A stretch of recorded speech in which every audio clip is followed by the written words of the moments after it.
This is my son's 2003 Honda VFR800 Interceptor he's had for a month or two.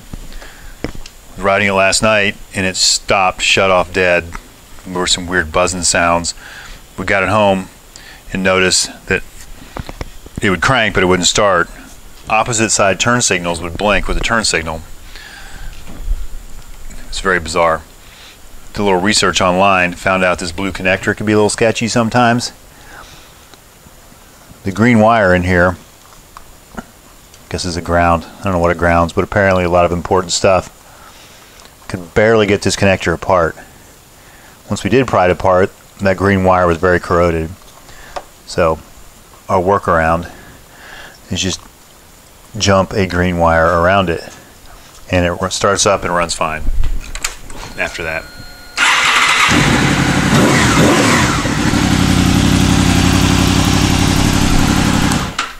So for those of you that have bikes like this, maybe that'll help you someday.